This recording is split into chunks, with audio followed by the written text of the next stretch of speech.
राम राम नमस्कार सभी किसान भाइयों को फार्मिंग ज्योग्राफी चैनल पे एक बार फिर से आप सभी का स्वागत है। आज जैसे भाई साहब से मिलेंगे, पूरी जानकारी लेंगे। अगर आप बकरी पालन करना चाहते हैं तो किन किन बातों का ध्यान रखें, किस प्रकार से एक बकरी फार्म शुरू करें आप, तो उसके बारे में पूरी डिटेल से जानकारी लेंगे। तो भाई तो वीडियो में बने रहे हैं। तो राम राम भाई साहब। राम राम जी। राम सबसे पहले भाई साहब अपना परिचय। रघुवीर सिंह नंबरदार, लक्ष्मी गोट फार्म, लोहारू, हरियाणा। बिल्कुल सर, आपको कितना टाइम हो गया इस फील्ड में काम करते हुए? ये 6वां साल चल रहा है सर। बिल्कुल सर, काफी बार क्वेश्चन आते हैं हमारे वीडियो के कमेंट बॉक्स में भी आते हैं, वैसे भी कॉल करके कुछ लोग पूछते हैं कि हम गोट फार्म करना चाहते हैं, तो वो किस प्रकार गोट फार्मिंग शुरू करें और किस प्रकार से वो कौन सी नस्ल का चयन करें। तो एक बार पूरी डिटेल से जानकारी दीजिए। नमस्कार साथियों, सबसे पहले तो देखो मेरी रिक्वेस्ट ये है कि वीडियो को पूरा देखें। थोड़ा लंबा हो सकता है क्योंकि सर ने टॉपिक ही ऐसा लिया है, मेन टॉपिक है ये, तो इसमें जो है ना स्किप करके ना देखें, कोई बात छूट भी सकती है। पूरा देखेंगे तो थोड़ा लंबा हो जाए, कोई बात नहीं है। बिल्कुल कोशिश करेंगे कि कम समय में सारी बातें क्लियर हो जाएं। तो ये आजकल हवा बना हुआ है, एक गोट फार्मिंग का काफी हवा बना हुआ है, चल रहा है। और लगभग यूं मानो आप सर, देखो एक्चुअलिटी बताता हूँ आपको। बिल्कुल सर। मैंने पहले भी बहुत से सच्चाई मेरी तरफ से व्यक्त की है, बहुत सी वीडियो आप देखोगे तो। बिल्कुल सर।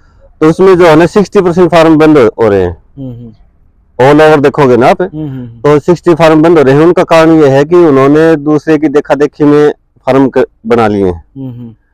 और जब तक आपका खुद का इंटरेस्ट और मन नहीं है, या घंटा 2 घंटा आप नहीं दे सकते, तब तक आप कामयाब नहीं हो सकते। बिल्कुल। जैसे सर अपन बात करें, 6वां साल होने को आया है सर, इससे पहले आप क्या कुछ काम करते थे? क्या कुछ मन रहा कि बकरी पालन अपने को शुरू करना है? किस प्रकार से आपने स्टार्टअप किया था? सबसे पहले अगर बात करें, लोग कहते हैं कि बताने लग गए, सबसे पहले आप एक बार अपने बारे में बताइए सर। तो सर देखो, मेरा तो शुरुआत ऐसे हुआ था कि किसी रिश्तेदार ने बताया था मेरे को कि गोट फार्मिंग में अच्छा स्कोप है।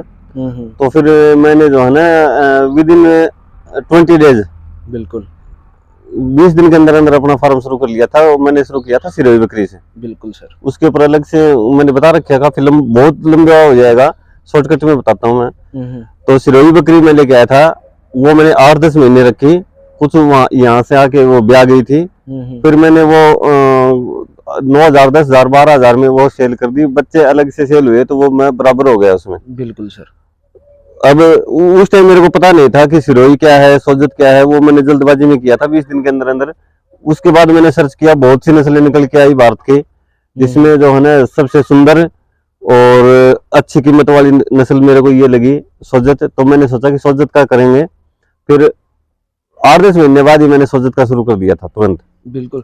अब सर उसके बारे में बताइए, जो भाई किसान भाई हैं अपने, जो अलग अलग जगह से वीडियो देख पा रहे हैं आपकी, किस प्रकार वो बकरी का चयन करे, कौन सी बकरी नस्ल की पाले और किस प्रकार एक बकरी फार्म का स्टार्ट करे, गोट फार्मिंग? देखो, सबसे पहले तो आपको जो है ना अपना माइंड स्थिर रख के सोचना है। आसपास फार्मर पे विजिट करनी है। थोड़ा सा केवल ये जो है ना बनी बनाई बातें हैं कि 50 लाख का फायदा है साल में बकरी पालन से, 10 बकरियों से 7 लाख का मुनाफा, ये जो है ना ये भ्रमित करने वाली बातें हैं। बिल्कुल। एक्चुअली में क्या है कि अपने आसपास भी देखे, और ये भी एक पशुपालन को लेके चले। कोई भाई यदि बेरोजगार है, उसके लिए अच्छी अपॉर्चुनिटी है, या कोई साइड में जॉब करना टाइम दे सके थोड़ा बहुत, तो उसके लिए भी अपॉर्चुनिटी बनती है ये। बाकी जो है ना अच्छा काम है, मैं इसको ये कहूँगा। और वो थोड़ा सा अपना इधर उधर से पहले से जो फार्म चल रहे हैं उन पे विजिट भी करे, उनसे टच में भी रहे। अब मेन टॉपिक पे आते हैं हम, जो हमारा जो मेन है, आप जो पूछ रहे थे कि किन बातों का ख्याल रखे। तो सबसे पहला तो यही है कि यदि आपने पूरा तरह से मन बना लिया है गोट फार्मिंग का, तो उस टाइम आपको फिर बकरियां खरीदनी होती हैं। बिल्कुल। तो बकरियां जो है वो आप, ये नहीं है बिल्कुल लो क्वालिटी की बकरियां मत खरीदो। अच्छी बकरियां खरीदो। 20 खरीदनी है तो 16 खरीद लो, 15 खरीद लो, 14 खरीद लो, 10 खरीद लो, कोई दिक्कत नहीं है। और जो ब्रीडर जो खरीदोगे उसमें कोई कंजूसी नहीं करनी है आपको, वो बिल्कुल अच्छा ब्रीडर खरीदो साथ में। सर ब्रीडर की बात करें तो ब्रीडर क्यों अपनी अहमियत रखता है एक फार्म में, और कितनी बकरियों के ऊपर एक ब्रीडर होना चाहिए सर? देखो, ब्रीडर अच्छा, यदि ब्रीडर है अपने पास बिल्कुल तैयार, अच्छा अट्टा कट्टा ब्रीडर है, तो 40 बकरियों तक एक ब्रीडर हो सकता है। लेकिन जो है ना वैज्ञानिक जो थ्योरी है वो तो 20 बकरियों की है। बिल्कुल। लेकिन हमने प्रैक्टिकल देखा कि 40 बकरियों पे एक ब्रीडर काफी रहता है। दूसरा, आप पूछ रहे हो ब्रीडर की क्यों अहमियत है? हाँ, क्यों अहमियत है, अच्छा ब्रीडर ये देखो व्यूवर्स से बिल्कुल सिंपल बातें बताऊंगा, उस व्यूवर्स सारी चीजें समझ जाएंगे। व्यूवर्स की अहमियत ऐसी है कि 70% रिजल्ट जो है बच्चे जो है वो ब्रीडर के ऊपर आएंगे आपके। बिल्कुल। उसमें से जो है ना देखो एक नॉर्मल ब्रीडर है आपका, तो आपका बच्चा बिका, यहाँ उदाहरण दे रहे हैं, हम कोई कीमत नहीं लगा रहे कि आपका बच्चा बिका 5,000 का। यदि आपके पास और बहुत अच्छा ब्रीडर है तो आपका बच्चा बिकेगा 7,000 का। बिल्कुल सर। साल में आपने 20 बच्चे बेच दिए, ज्यादा नहीं मान लो, बिल्कुल। तो 20 बच्चे 2,000 का एक फर्क हो गया एक बच्चे के ऊपर, तो 20 बच्चों के ऊपर 40,000 का फर्क हो गया। बिल्कुल। तो एक साल में 40,000 का फर्क हो गया ब्रीडर के कारण। फिर जो है ना उसकी नस्लें आएंगी हमारे पास, फीमेल रहेंगी, वो उससे भी अच्छा रिजल्ट देंगी। उसकी जो फीमेल है वो जब हमारे फार्म पे बच्चे देंगी तो वो 9,000 का बिकेगा, यानी शुरू वाले से 4,000 का गैप हो गया। चाहे गाय ले लो आप, भैंस ले लो आप, बकरी पालन क्यों ले रहे हो? गाय भैंस में भी देखो ये जो है ना एक कटड़ी बिक रही है यहाँ, जो हमारे पास में ही है, ज्यादा दूर नहीं, आप भी जानते होंगे। बिल्कुल सर। हाँ, संजय नाम है भाई का, 2-2 लाख की कटड़ी बेच रहा है। बिल्कुल। और एक बंदा बेच रहा है 15,000 की कटड़ी। तो वो क्या कारण है? वो है कुछ तो उसकी क्वालिटी की अच्छी भैंसे रखता है वो, फिर वो ब्रीडर का कमाल है सारा। बिल्कुल। वही सारा पशुपालन में सारे में सेम है।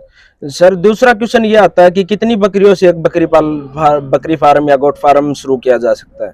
देखो शुरू तो कितने से भी कर लो, मेरे विचार ये कह रहा है कि 1 से लेके और 20 बकरियों तक कितने से भी शुरू कर सकते हो आप। बिल्कुल। 20 से ज्यादा यदि कर रहे हो तो या तो आपके पास पहले से थोड़ा सा अनुभव हो, या फिर आपके साथ में कोई रनिंग में फार्म हो, या पहले से आपने जानवर रखे हो। करना नहीं चाहिए, मेरा मतलब यह है कि 20 से ज्यादा करना नहीं चाहिए। एक बार आप ज्यादा से ज्यादा 20 से शुरू कर सकते हो।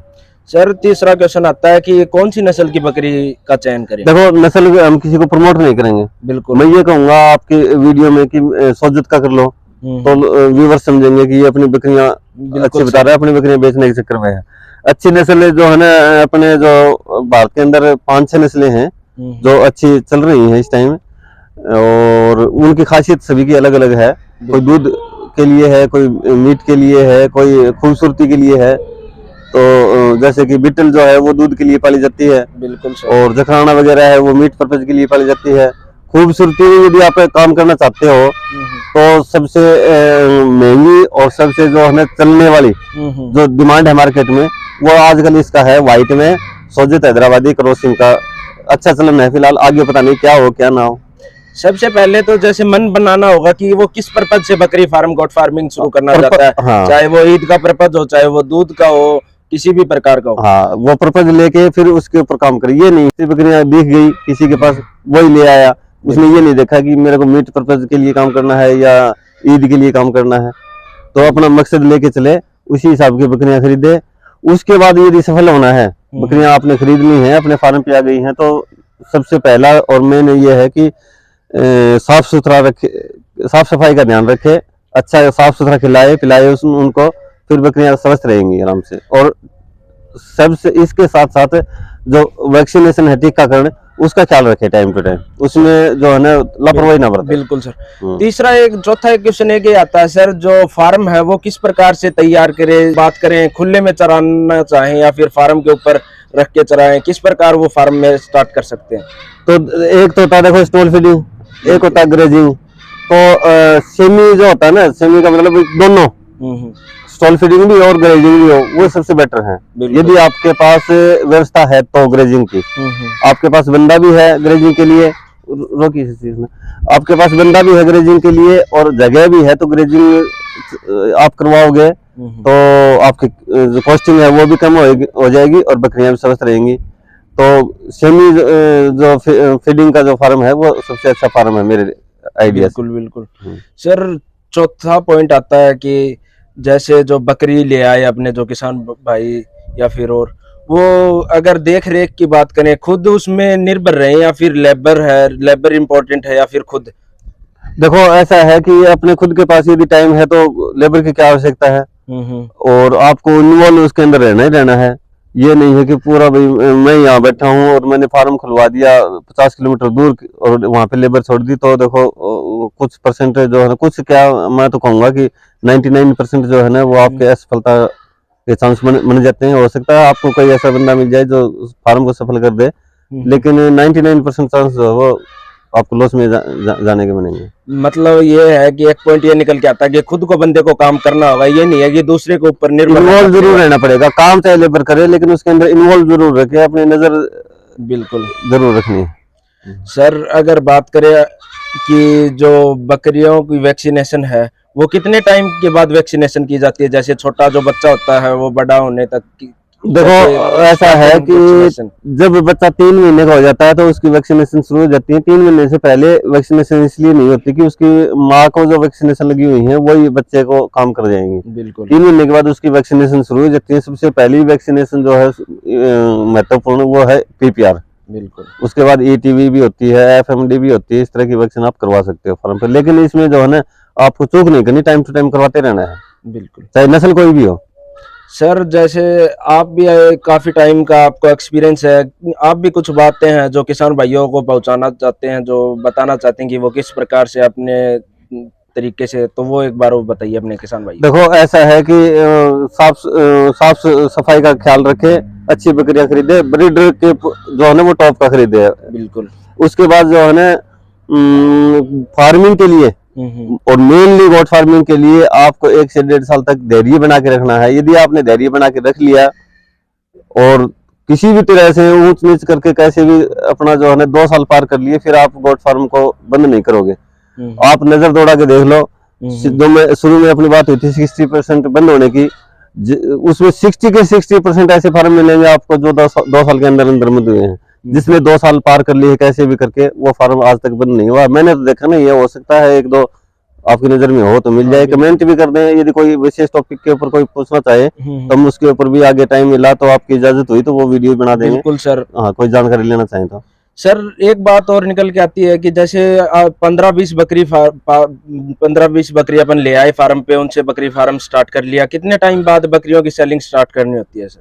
सेलिंग का तो ये है कि बकरियां क्रॉसिंग हैं या यहाँ के क्रॉस हुई हैं, क्रॉस होने के बाद जो है ना 150 से 155 दिन के अंदर बच्चा देंगी वो। फिर बच्चा 3 महीने के बाद अपने को सेल करना है, या फिर बड़ा करके भी हम सेल कर सकते हैं, ईद के लिए भी तैयार कर सकते हैं। फीमेल जो है वो अपने फार्म को आगे बढ़ाने के लिए रख सकते हैं। वो तो अपना जो है ना किस प्रकार का अपना वो शेड्यूल है और किस प्रकार का अपना एम लेके हम चल रहे हैं उसके ऊपर है। वैसे बच्चे तो बिक जाते हैं, लोग तो बेच रहे हैं, 20-20 दिन के बच्चे बेच देते हैं लोग तो। बिल्कुल सर। ये है। तो और कुछ भी जानकारी सर अपने अपने माध्यम से कुछ बताना चाहते हैं? और कुछ मैं तो ये कहूंगा सर कि जो है ना देखा देखी में फार्म ना करे। अपना जो है ना यदि आपको फार्म करना है तो पहले सबसे पहले तो बिल्कुल दृढ़ संकल्प से काम शुरू करे। वो अपना अच्छी बकरियां लेके और साफ सफाई का ख्याल रखे, खुद इन्वॉल्व रहे उसके अंदर और धैर्य बना के रखे। मेन ये है, धैर्य आपने बना लिया फिर मेरी गारंटी आप फेल नहीं होगे। बिल्कुल सर। जैसा कि सर से जाना पूरी जानकारी आप किसान भाइयों तक पहुंचाने की कोशिश की है, आप भी किस प्रकार की जानकारी चाहते हैं जो हमसे वीडियो में अधूरी रह गई हो तो वीडियो कमेंट बॉक्स में कमेंट करके हमें जरूर बताएं और फार्मिंग ज्योग्राफी चैनल पर बने रहें। तो बहुत बहुत धन्यवाद सर। एक बार सर वीडियो खत्म करने से पहले मैं एक बार आपके कॉन्टेक्ट नंबर जानना चाहूंगा, जो किसान भाई हैं आपसे जानकारी लेना चाहें किसी भी प्रकार की, तो एक बार सर अपने कॉन्टेक्ट नंबर है वो अपने किसान भाइयों को बताइए। देखो मोहित जी, सबसे पहले तो मैं आपका भी धन्यवाद करना चाहूंगा कि आप भी जो है नए फार्मर्स को नई नई जानकारी दे रहे हो, अपना टाइम निकाल के घूम रहे हो जगह जगह। बिल्कुल सर। तो आपका भी बहुत बहुत धन्यवाद। और यदि कोई जानकारी विशेष चाहे, किसी विशेष टॉपिक के ऊपर कोई वीडियो चाहे तो अपना कमेंट में लिख दें, वो हम कोशिश करेंगे उसके ऊपर ज्यादा से ज्यादा चर्चा करने की और अच्छी जानकारी देने की भी प्रयास करेंगे। मेरा कॉन्टैक्ट नंबर है 99-923-91-691 और दूसरा है मेरा 94-676-61-691। जैसा कि सर ने अपना नंबर बताया, आपको किसी भी प्रकार की जानकारी चाहिए तो सर से आप डायरेक्ट संपर्क कर सकते हैं। और फार्मिंग ज्योग्राफी चैनल पर बने रहने के लिए बहुत बहुत धन्यवाद। Thank you sir. धन्यवाद।